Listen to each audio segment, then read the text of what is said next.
Alright, welcome back to Black Summoner Anime Review, episode number 4. We're here reviewing episodes 9 and 10 for the series. Yep, so, after the events of the previous episode where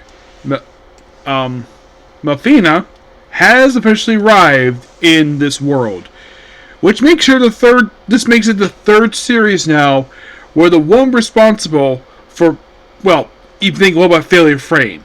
Well, she was already there, per se, so that one doesn't count. This one particularly is the third one where the goddess comes to the world, like either it brought with them at the start of the series, or during the course of the series. Because the first one this obviously happened with was Konosuba. The second one was actually one just very recently. I've been killing Sirens for 20 years at maximum level. This now has become the third anime where the protagonist has kind of in a way brought the reincarnated hero, the goddess, to the world. Though in the case of Kill Sirens for 20 years max, Asusa didn't bring Mega there. She was sent down there, but yeah, third time that they've come there. So then, of course, they introduce everybody to everybody. Well, met Melfina to everybody there at the mansion. So then Melfina proceeds to give him a gift of love. One of those gifts is the gift of hero summoning. He can either summon a group of heroes or do reincarnation. Yeah, it's basically her blessing. So, after thinking about a lot of the episode, he does finally decide to do a reincarnation.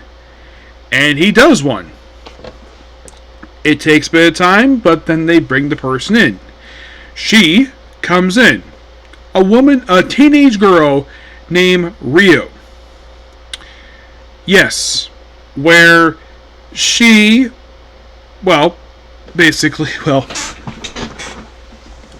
if you think about it, this is the first time this has ever happened where the main character brings somebody to another world via reincarnation.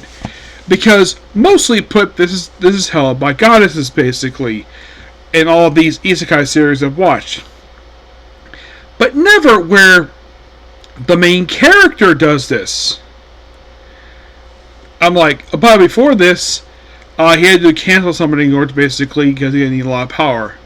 So, then of course, basically she collapses. And then Rio is given the same clothes that Kelvin wears.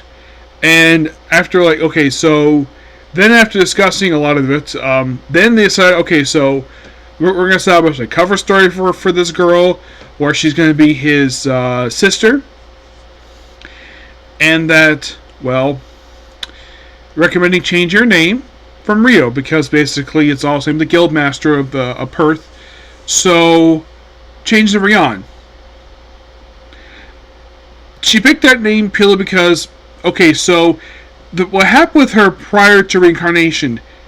Now, this has happened only in one other anime I've seen. We have a character gets reincarnated, and they had a very sickly body. This has happened with only one series. Believe it or not, the only series this has happened with is Farming Life in Another World. That is the only series this has ever happened to. The only one, which is surprising. I don't come across this very often. I hear all the other reincarnation things like, get hit by a car, get stabbed, or, die of exhaustion, or whatever. But, sickly body, not a very common thing when it comes to reincarnation. Yeah, not very common. Heck, I even had somebody, I've seen one series, this was the reincarnation of strongest extras in the world, where the extras died by being burned to death. Yes, burned to death. But usually the common one is hit by a car. That's the most common one. Or, in some cases, actually transported. That doesn't happen a lot per se when it comes to these series, like, the whole thing of, like, high schoolers get transported, which that did happen this series too, which that's happened with practically, like, okay, so when it case to Heroes, where we transfer from a classroom to the other world, this, for me, has only happened in only one anime, that being Freya. I appreciate, though, this series does not, use very similar ideas like a lot of the anime I've seen where, like, ooh, I've seen it before in that series. This one, not much. It's not like in the case of, like, Demon Lord Retry, where, like, in the first episode, I saw a lot of this stuff in about 10 different anime.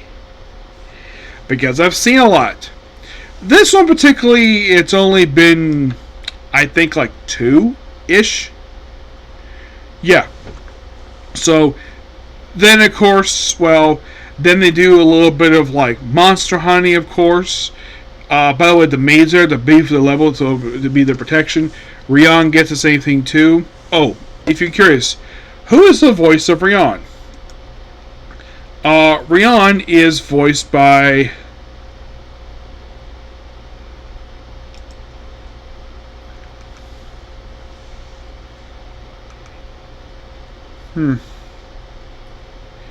Rihanna is voiced by Christia Rothrock.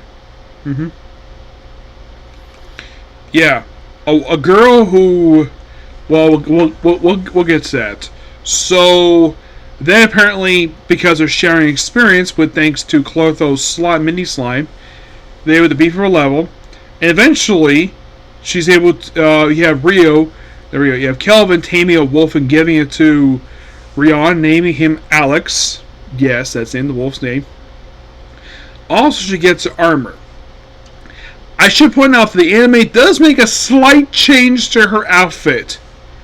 Because on the cover of the third light novel, I think it was the fourth light novel, and in the manga, her look is, they pretty much in a way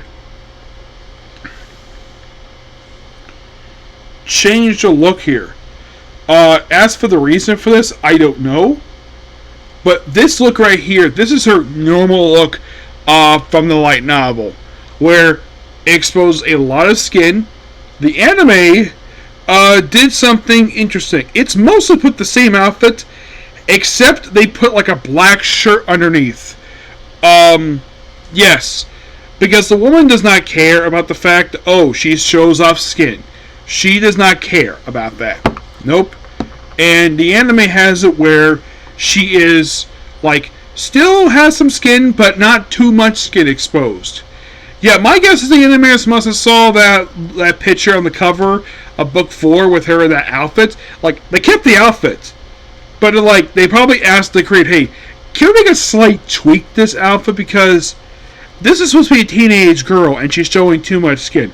It's okay for your light novels, but can we please have a slight update to this outfit? He's like, fine, but don't make any major changes.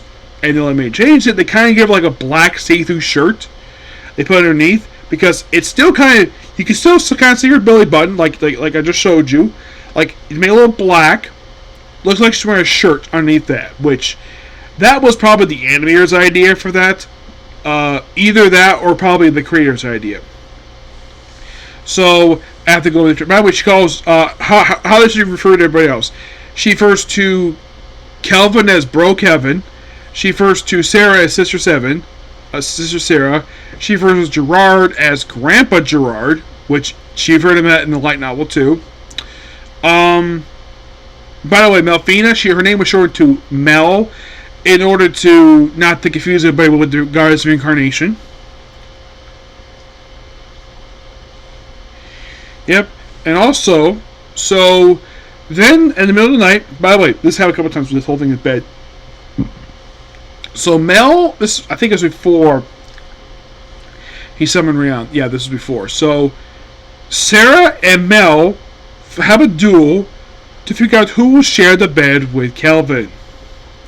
Because it's, Sarah probably has a thing for him too. And I actually made it happen after Rio show up. So then we actually have him wake up.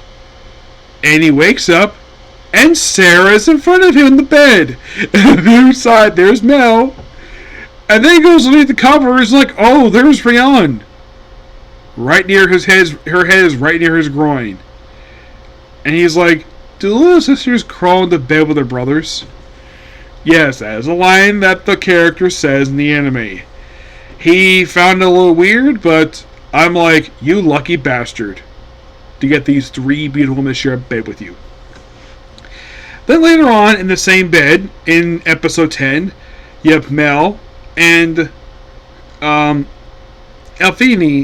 where they share a bed. They basically share a bed together, and Mel probably was supposed to be Kelvin, but he had to wake up because they had ninjas pop up. Yes, they had these, well, obviously they're ninjas. They don't call them ninjas, but clearly they're ninjas. They show up to assassinate him. So he sends out Rion to basically take them all out, which she does, except her leader, he proceeds to take them out, no problem. And after tying them up and managed to kill up all the wounds, they contacted the guild to pick them up. Meanwhile, though, in another country, we have the Empire of Tristan. Yes, that's the name of the country. We're debating, something's going on, so let's go to war. But we need also this one general basically to basically deal with it.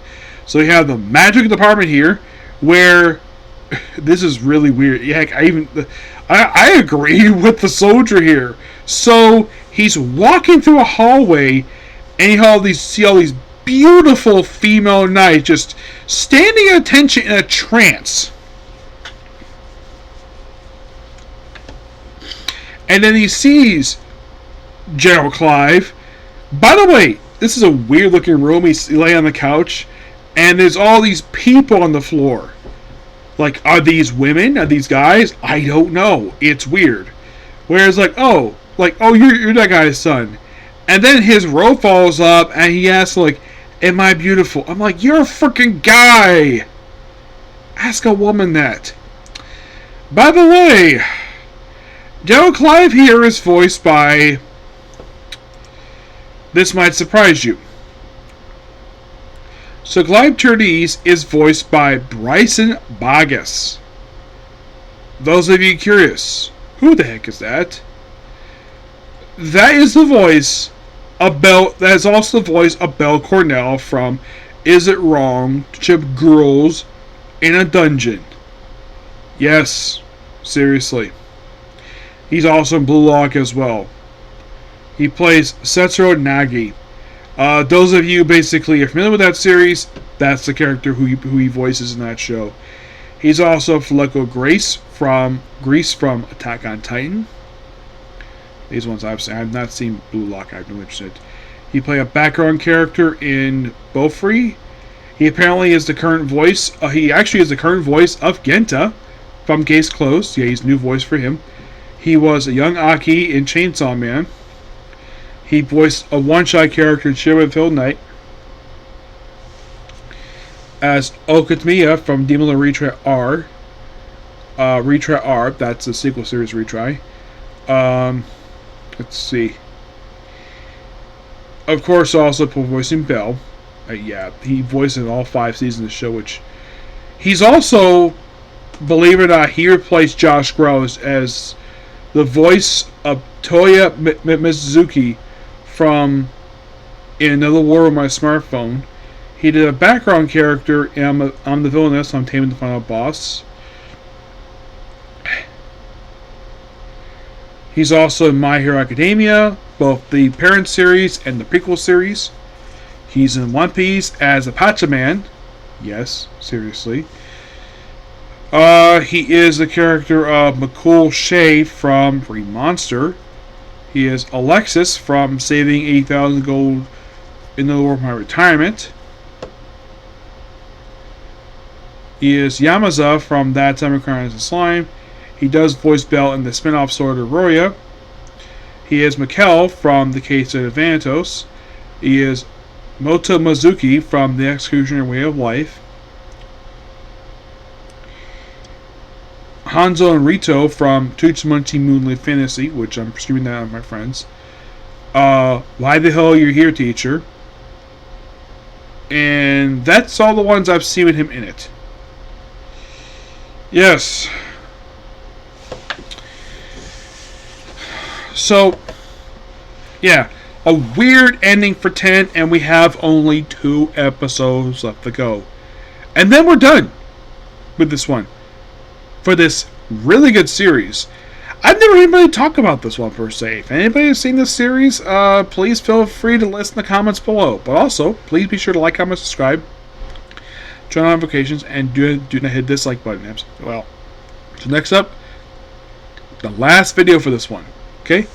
Next video. Bye.